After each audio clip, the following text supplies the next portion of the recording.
السلام علیکم ورحمۃ اللہ وبرکاتہ۔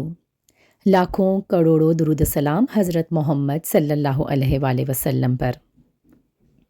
پھر آخر کار وہ رات آ گئی جب اللہ تعالیٰ نے آپ صلی اللہ علیہ وآلہ وسلم کو نبوت اور رسالت عطا فرمائی۔ یہ رمضان کا مہینہ تھا اور یہ پہلا موقع تھا جب جبرائیل علیہ السلام وحی لے کر آپ کی خدمت میں حاضر ہوئے۔ انہوں نے آتے ہی آپ سے کہا، اقرا یعنی پڑھیے۔ آپ نے فرمایا، میں نہیں پڑھ سکتا۔ اس پر جبرائیل علیہ السلام نے آپ کو سینے سے لگا کر بھیجا۔ آپ فرماتے ہیں، انہوں نے مجھے اس زور سے بھیجا کہ مجھے موت کا گمان ہوا۔ اس کے بعد انہوں نے مجھے چھوڑ دیا۔ پھر کہا، پڑھیے یعنی جو میں کہوں وہ پڑھیے۔ اس پر آپ نے فرمایا، میں کیا پڑھوں؟ تب جبرائیل علیہ السلام نے سورہ علق کی یہ آیات پڑھیں، جس کا ترجمہ یہ ہے، اے پیغمبر صلی اللہ علیہ وآلہ وسلم، آپ اپنے رب کا نام لے کر پڑھا کیجئے، جس نے مخلوقات کو پیدا کیا، جس نے انسان کو خون کے لوتھڑے سے پیدا کیا۔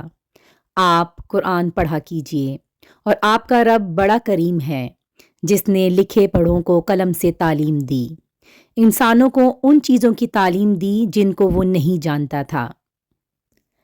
آپ فرماتے ہیں، میں نے ان آیتوں کو اسی طرح پڑھ دیا، جس کے بعد وہ فرشتہ میرے پاس سے چلا گیا۔ ایسا لگتا تھا گویا میرے دل میں ایک تحریر لکھ دی گئی ہو، یعنی یہ کلمات مجھے زبانی یاد ہو گئے۔ اس کے بعد آپ گھر تشریف لائے۔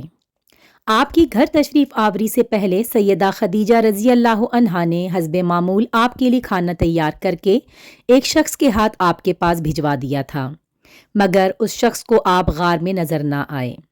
اس شخص نے واپس آ کر یہ بات سیدہ خدیجہ کو بتائی۔ انہوں نے آپ کی تلاش میں آپ کے عزیز و اقارب کے گھر آدمی بھیجے، مگر آپ وہاں بھی نہ ملے۔ اسی لیے سیدہ خدیجہ پریشان ہو گئیں۔ وہ ابھی اسی پریشانی میں تھیں کہ آپ صلی اللہ علیہ وآلہ وسلم تشریف لے آئے۔ آپ نے جو کچھ دیکھا اور جو سنا تھا، اس کی تفصیل سیدہ خدیجہ سے بیان فرمائی۔ حضرت جبرائیل علیہ السلام کا یہ جملہ بھی بتایا کہ اے محمد، آپ اللہ کے رسول ہیں۔ یہ سن کر سیدہ خدیجہ نے کہا، آپ کو خوشخبری ہو، آپ یقین کیجئے، قسم ہے اس ذات کی جس کے قبضے میں میری جان ہے، آپ اس امت کے نبی ہوں گے۔ پھر سیدہ خدیجہ آپ کو اپنے چچا زاد بھائی ورقہ بن نوفل کے پاس لے گئیں۔ غار والا سارا واقعہ انہیں سنایا۔ ورقہ بن نوفل پرانی کتابوں کے عالم تھے۔ ساری بات سن کر وہ پکار اٹھے، قدوس قدوس، قسم ہے اس ذات کی جس کے قبضے میں میری جان ہے خدیجہ، اگر تم سچ کہہ رہی ہو تو اس میں شک نہیں، ان کے پاس وہی ناموس اکبر یعنی جبریل آئے تھے جو موسیٰ علیہ السلام کے پاس آیا کرتے تھے۔ محمد اس امت کے نبی ہیں، یہ اس بات پر یقین کر لیں۔ ورقہ بن نوفل نے آپ صلی اللہ علیہ وآلہ وسلم سے کہا، کاش میں اس وقت تک زندہ رہتا جب آپ لوگوں کو اللہ تعالیٰ کی طرف دعوت دیں گے، میں آپ کی مدد کرتا، اس عظیم کام میں بڑھ چڑھ کر حصہ لیتا۔ کاش میں اس وقت تک زندہ رہوں جب آپ کی قوم آپ کو جھٹلائے گی، آپ کو تکالیف پہنچائے گی، آپ کے ساتھ جنگیں لڑی جائیں گی اور آپ کو یہاں سے نکال دیا جائے گا۔ اگر میں اس وقت تک زندہ رہا تو آپ کا ساتھ دوں گا، اللہ کے دین کی حمایت کروں گا۔ آپ یہ سن کر حیران ہوئے اور فرمایا، میری قوم مجھے وطن سے نکال دے گی؟ جواب میں ورقہ نے کہا، ہاں، اس لیے کہ جو چیز آپ لے کر آئے ہیں، اسے لے کر جو بھی آیا اس پر ظلم ڈھائے گئے ہیں۔ اگر میں نے وہ زمانہ پایا تو میں ضرور آپ کی مدد کروں گا۔ ورقہ نے حضرت خدیجہ سے یہ بھی کہا، تمہارے خاوند بے شک سچے ہیں، در حقیقت یہ باتیں نبوت کی ابتدا ہیں، یہ اس امت کے نبی ہیں۔ اس کے کچھ ہی مدت بعد ورقہ بن نوفل کا انتقال ہو گیا۔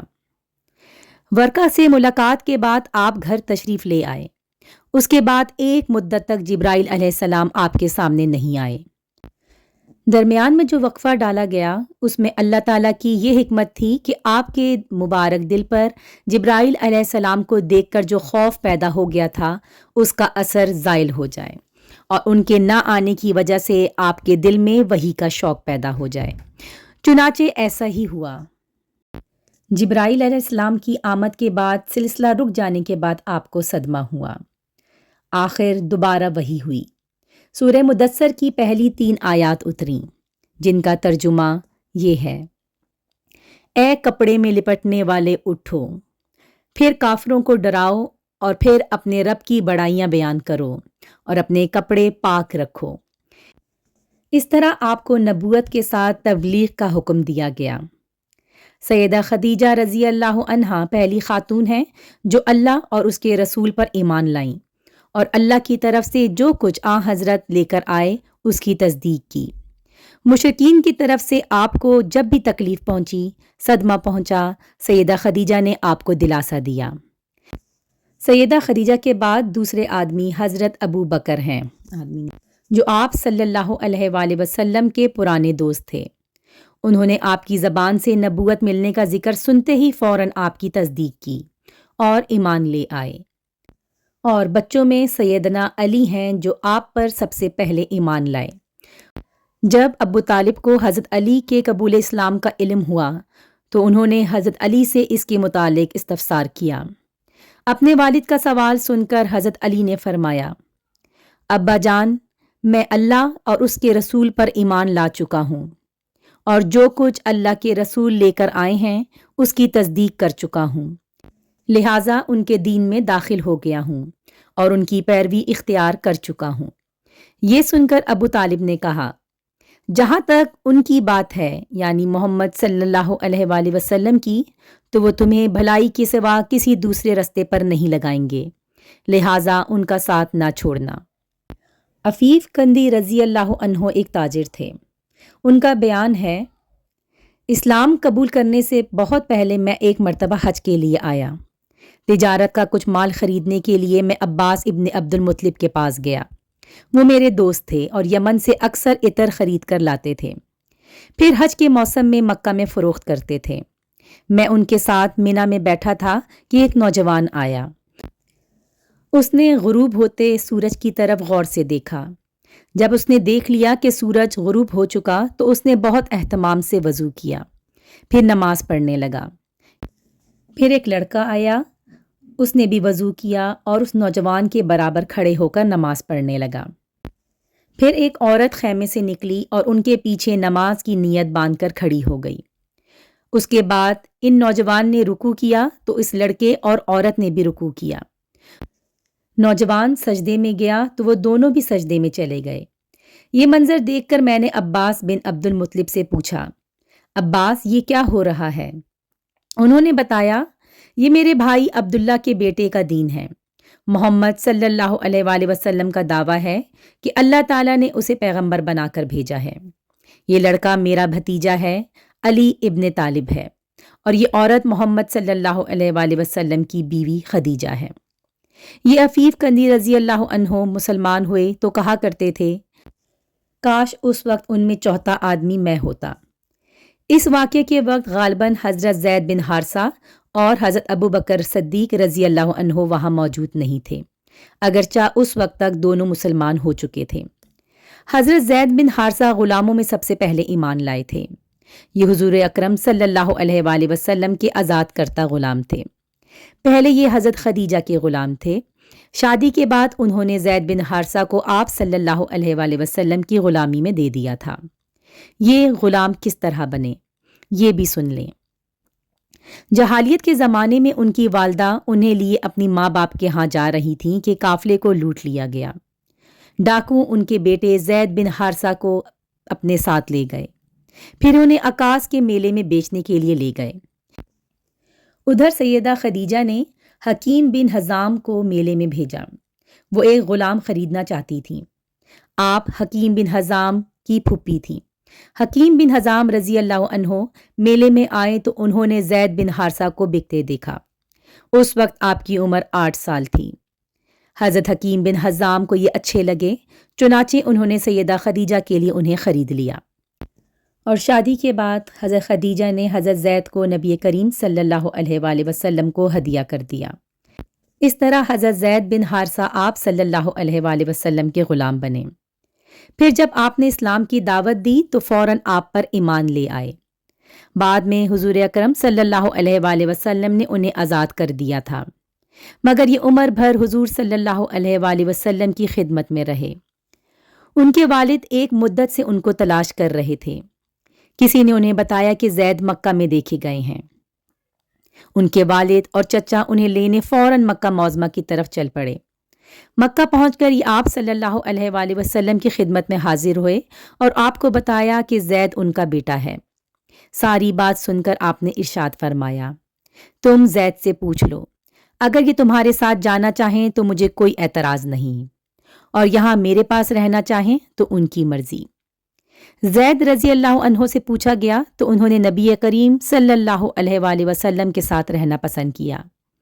اس پر ان کے باپ نے کہا، تیرا برا ہو زید، تو آزادی کے مقابلے میں غلامی کو پسند کر رہا ہے۔ جواب میں حضرت زید نے کہا، ہاں، ان کے مقابلے میں کسی کو ہرگز نہیں چن سکتا۔ آپ نے حضرت زید رضی اللہ عنہ کی یہ بات سنی تو آپ کو فوراً حجر اسود کے پاس لے گئے اور اعلان فرما دیا، آج سے زید میرا بیٹا ہے۔ ان کے والد اور چچا مایوس ہو گئے، تاہم نبی کریم صلی اللہ علیہ وآلہ وسلم نے انہیں اجازت دے دی کہ وہ جب چاہیں زید سے ملنے آ سکتے ہیں۔ چنانچہ وہ ملنے کے لیے آتے رہے۔ تو یہ تھے حضرت زید بن حارثہ رضی اللہ عنہ جو غلاموں میں سب سے پہلے ایمان لائے۔ مردوں میں سب سے پہلے سیدنا ابو بکر صدیق رضی اللہ عنہ ایمان لائے۔ آپ نبی کریم صلی اللہ علیہ وآلہ وسلم کے پہلے ہی سے دوست تھے۔ حضور صلی اللہ علیہ وآلہ وسلم اکثر ان کے گھر آتے اور ان سے باتیں کیا کرتے تھے۔ ایک دن حضرت حکیم بن حزام رضی اللہ عنہ کے پاس بیٹھے تھے کہ ان کی ایک باندی وہاں آئی اور کہنے لگی، آج آپ کی پھوپھی خدیجہ نے یہ دعویٰ کیا ہے کہ ان کے شوہر اللہ تعالیٰ کی طرف سے بھیجے ہوئے پیغمبر ہیں، جیسے کہ موسیٰ علیہ السلام تھے۔ حضرت ابو بکر نے جو ہی حضرت حکیم کی باندی کی یہ بات سنی، چپکے سے وہاں سے اٹھے اور نبی کریم صلی اللہ علیہ وآلہ وسلم کے پاس آ گئے اور آپ سے اس بارے میں پوچھا۔ اس پر آپ نے حضرت ابو بکر کو وحی آنے کا پورا واقعہ سنایا اور بتایا کہ آپ کو تبلیغ کا حکم دیا گیا ہے۔ یہ سنتے ہی حضرت ابو بکر نے عرض کیا، میرے ماں باپ آپ پر قربان، آپ بالکل سچ کہتے ہیں، واقعی آپ اللہ کے رسول ہیں۔ آپ کے اس طرح فوراً تصدیق کرنے کی بنا پر نبی کریم صلی اللہ علیہ وآلہ وسلم نے آپ کو صدیق کا لقب عطا فرمایا۔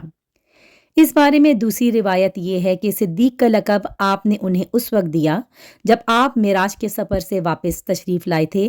مکہ کے مشرکین نے آپ کو جھٹلایا تھا۔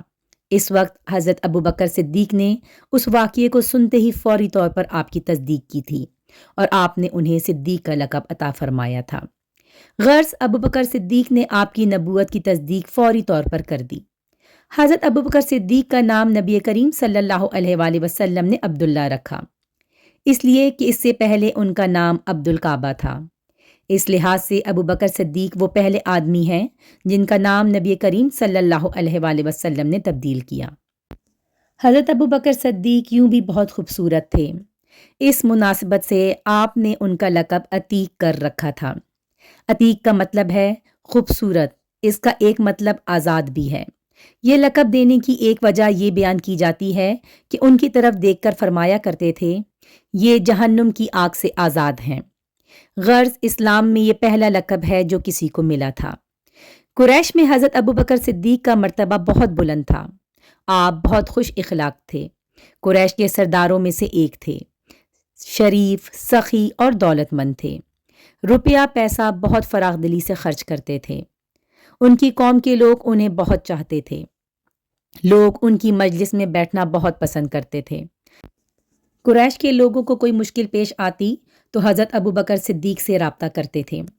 حضرت ابو بکر صدیق کے بارے میں نبی کریم صلی اللہ علیہ وآلہ وسلم فرمایا کرتے تھے، میں نے جسے بھی اسلام کی دعوت دی اس نے کچھ نہ کچھ سوچ بچار کی اور کسی قدر وقفے کے بعد اسلام قبول کیا، سوائے ابو بکر کے، وہ بغیر ہچکچاہٹ کے فوراً مسلمان ہو گئے۔ ابو بکر سب سے بہتر رائے دینے والے ہیں۔ اسلام لانے سے پہلے حضرت ابو بکر صدیق نے ایک خواب دیکھا تھا۔ خواب میں آپ نے دیکھا کہ چاند مکہ میں اتر آیا ہے اور اس کا ایک ایک حصہ مکے کے ہر گھر میں داخل ہو گیا ہے، اور پھر سارے کا سارا ابو بکر والوں کی گود میں آ گیا۔ آپ نے یہ خواب ایک عیسائی عالم کو سنایا۔ اس نے اس خواب کی یہ تعبیر بیان کی کہ تم اپنے پیغمبر کی پیروی کرو گے، جس کا دنیا انتظار کر رہی ہے اور جس کے ظہور کا وقت قریب آ گیا ہے، اور یہ کہ پیروکاروں میں سب سے زیادہ خوش قسمت انسان تم ہوگے۔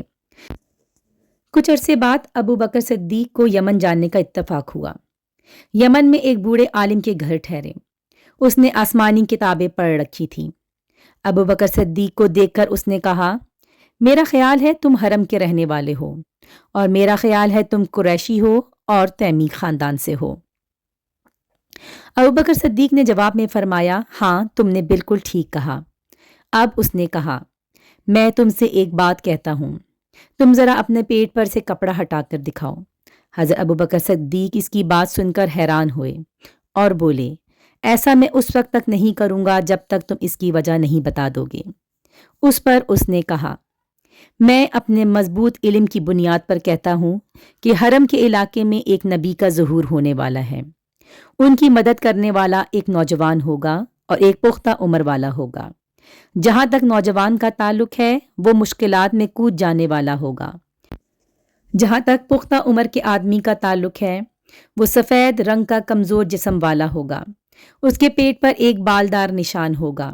حرم کا رہنے والا تیمی خاندان کا ہوگا، اور اب یہ ضروری نہیں کہ تم مجھے اپنا پیٹ دکھاؤ کیونکہ باقی سب علامتیں تم میں موجود ہیں۔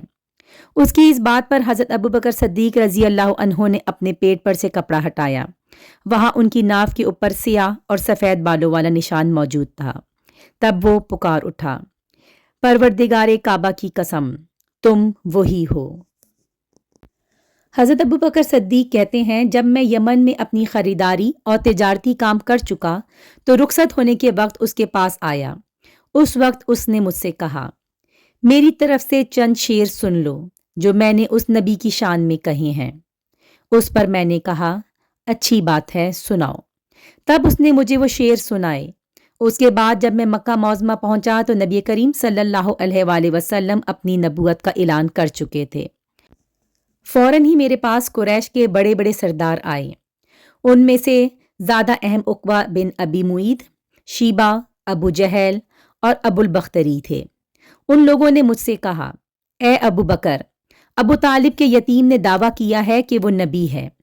اگر آپ کا انتظار نہ ہوتا تو ہم اس وقت تک صبر نہ کرتے۔ اب جب کہ آپ آ گئے ہیں، ان سے نپٹنا آپ ہی کا کام ہے۔ اور یہ بات انہوں نے اس لیے کہی تھی کہ حضرت ابو بکر نبی کریم صلی اللہ علیہ وآلہ وسلم کے قریبی دوست تھے۔ ابو بکر فرماتے ہیں کہ میں نے اچھے انداز سے ان لوگوں کو ٹال دیا اور خود آپ کے گھر پہنچ کر دروازے پر دستک دی۔ آپ باہر تشریف لائے۔ مجھے دیکھ کر آپ نے ارشاد فرمایا، اے ابو بکر، میں تمہاری اور تمام انسانوں کی طرف اللہ کا رسول بنا کر بھیجا گیا ہوں، اس لیے اللہ تعالیٰ پر ایمان لے آؤ۔ حضرت ابو بکر صدیق نے عرض کیا، اپنا ہاتھ لائیے، میں گواہی دیتا ہوں کہ اللہ کے سوا کوئی معبود نہیں، اور یہ کہ آپ اللہ کے رسول ہیں۔ آپ میرے ایمان لانے پر بہت خوش ہوئے، مجھے سینے سے لگایا، پھر کلمہ پڑھ کر میں آپ کے پاس سے واپس آ گیا۔ مسلمان ہونے کے بعد حضرت ابو بکر صدیق نے جو سب سے پہلا کام کیا وہ تھا اسلام کی تبلیغ۔ انہوں نے اپنے جاننے والوں کو اسلام کا پیغام پہنچایا، انہیں اللہ اور اس کے رسول کی طرف بلایا۔ چنانچہ ان کی تبلیغ کے نتیجے میں حضرت عثمان بن عفان رضی اللہ عنہ مسلمان ہوئے۔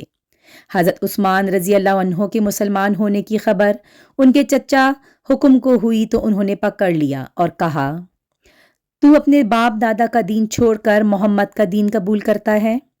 اللہ کی قسم میں تجھے اس وقت تک نہیں چھوڑوں گا جب تک کہ تو اس دین کو نہ چھوڑ دے گا۔ یہ بات سن کر حضرت عثمان نے فرمایا، اللہ کی قسم میں اس دین کو کبھی نہیں چھوڑوں گا۔ ان کے چچا نے جب آپ کی پختگی اور ثابت قدمی دیکھی تو انہیں دھوئیں میں کھڑا کر کے تکالیف پہنچائیں۔ حضرت عثمان ثابت قدم رہے۔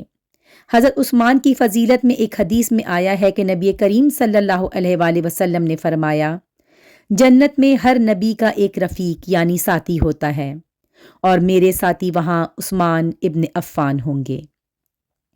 حضرت ابو بکر صدیق نے اسلام کی تبلیغ جاری رکھی۔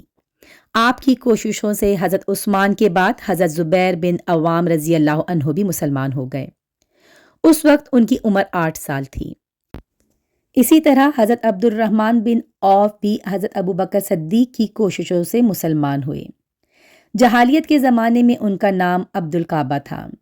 نبی کریم صلی اللہ علیہ وآلہ وسلم نے آپ کا نام عبد الرحمن رکھا۔ یہ عبد الرحمن بن عوف کہتے ہیں، امیہ ابن خلف میرا دوست تھا۔ ایک روز اس نے مجھ سے کہا، تم نے اس نام کو چھوڑ دیا جو تمہارے باپ نے رکھا تھا؟ جواب میں نے کہا، ہاں چھوڑ دیا۔ یہ سن کر وہ بولا، میں رحمان کو نہیں جانتا، اس لیے میں تمہارا نام عبداللہ رکھتا ہوں۔ چنانچہ مشرک اس روز سے مجھے عبداللہ کہہ کر پکارنے لگے۔ عبد الرحمن بن عوف اپنے اسلام لانے کا واقعہ اس طرح بیان کرتے ہیں، میں اکثر یمن جایا کرتا تھا۔ جب بھی وہاں جاتا اسقلان بن اواقف کے مکان پر ٹھہرا کرتا تھا، اور جب بھی میں اس کے ہاں جاتا وہ مجھ سے پوچھا کرتا تھا، کیا وہ شخص تم لوگوں میں ظاہر ہو گیا ہے جس کی شہرت اور چرچے ہیں؟ کیا تمہارے دین کے معاملے میں کسی نے مخالفت کا اعلان کیا ہے؟ میں ہمیشہ یہی کہا کرتا تھا کہ نہیں، ایسا کوئی شخص ظاہر نہیں ہوا، یہاں تک کہ وہ سال آ گیا جس میں نبی کریم صلی اللہ علیہ وآلہ وسلم کا ظہور ہوا۔ میں اس سال یمن گیا تو اسی کے یہاں ٹھہرا۔ اس نے یہی سوال پوچھا، تب میں نے اسے بتایا، ہاں ان کا ظہور ہو گیا ہے، ان کی مخالفت بھی ہو رہی ہے۔ حضرت عبد الرحمن بن عوف کے بارے میں نبی کریم صلی اللہ علیہ وآلہ وسلم نے ارشاد فرمایا، تم زمین والوں میں بھی امانت دار ہو اور آسمان والوں میں بھی۔ حضرت عبد الرحمن بن عوف کے بعد حضرت ابو بکر صدیق نے حضرت سعد بن ابی وقاص کو بھی اسلام کی دعوت دی۔ انہوں نے کوئی ہچکچاہٹ ظاہر نہ کی، فوراً حضور صلی اللہ علیہ وآلہ وسلم کے پاس چلے آئے، آپ سے آپ کے پیغام کے بارے میں پوچھا۔ آپ نے انہیں بتایا تو یہ اسی وقت مسلمان ہو گئے۔ اس وقت ان کی عمر 19 سال تھی۔ یہ بنی زہرہ کے خاندان سے تھے۔ آپ صلی اللہ علیہ وآلہ وسلم کی والدہ ماجدہ آمنہ بھی اس خاندان سے تھیں۔ اسی لیے حضرت سعد بن ابی وقاص حضور صلی اللہ علیہ وآلہ وسلم کے ماموں کہلاتے تھے۔ حضرت سعد بن ابی وقاص جب اسلام لائے اور ان کی والدہ کو ان کے مسلمان ہونے کا پتہ چلا تو یہ بات انہیں بہت ناگوار گزری۔ ادھر یہ اپنی والدہ کے بہت فرما بردار تھے۔ والدہ نے ان سے کہا، کیا تم یہ نہیں سمجھتے کہ اللہ تعالیٰ نے تمہیں اپنے بڑوں کی خاطرداری اور ماں باپ کے ساتھ اچھا معاملہ کرنے کا حکم دیا ہے؟ حضرت سعد نے جواب دیا، ہاں بالکل ایسا ہی ہے۔ یہ جواب سن کر والدہ نے کہا، بس تو خدا کی قسم میں اس وقت تک کھانا نہیں کھاؤں گی جب تک محمد کے لائے ہوئے پیغام کو کفر نہیں کہو گے اور آصاف اور نائلہ بتوں کو جا کر چھوؤ گے نہیں۔ اب والدہ نے کھانا پینا چھوڑ دیا۔ حضرت سعد نے اپنی والدہ سے کہا، خدا کی قسم ماں، تمہیں نہیں معلوم اگر تمہارے پاس 1000 زندگیاں ہوتیں اور وہ سب ایک ایک کر کے اس وجہ سے ختم ہوتیں، تب بھی میں نبی کریم صلی اللہ علیہ وآلہ وسلم کے دین کو ہرگز نہ چھوڑتا۔ جب ماں نے ان کی یہ مضبوطی دیکھی تو کھانا شروع کر دیا، تاہم اس نے اب ایک اور کام کیا۔ دروازے پر آ گئی اور چیخ چیخ کر کہنے لگی، کیا مجھے ایسے مددگار نہیں مل سکتے جو سعد کے معاملے میں میری مدد کریں تاکہ میں اسے گھر میں قید کر دوں اور قید کی حالت میں یہ مر جائے یا اپنے نئے دین کو چھوڑ دے؟ حضرت سعد فرماتے ہیں، میں نے یہ الفاظ سنے تو ماں سے کہا، میں تمہارے گھر کا رخ بھی نہیں کروں گا۔ اس کے بعد حضرت سعد کچھ دن تک گھر نہ گئے۔ والدہ تنگ آ گئیں اور اس نے پیغام بھیجا، تم گھر آ جاؤ، دوسروں کے مہمان بن کر ہمیں شرمندہ نہ کرو۔ چنانچہ یہ گھر چلے آئے۔ اب گھر والوں نے پیار و محبت سے سمجھانا شروع کیا۔ وہ ان کے بھائی عامر کی مثال دے کر کہتی، دیکھو عامر کتنا اچھا ہے، اس نے اپنے باپ دادا کا دین نہیں چھوڑا۔ لیکن پھر ان کے بھائی عامر بھی مسلمان ہو گئے۔ اب تو والدہ کے غیظ و غضب کی انتہا نہ رہی۔ غرض انہوں نے ماں کی کوئی پرواہ نہ کی اور دین پر ڈٹے رہے۔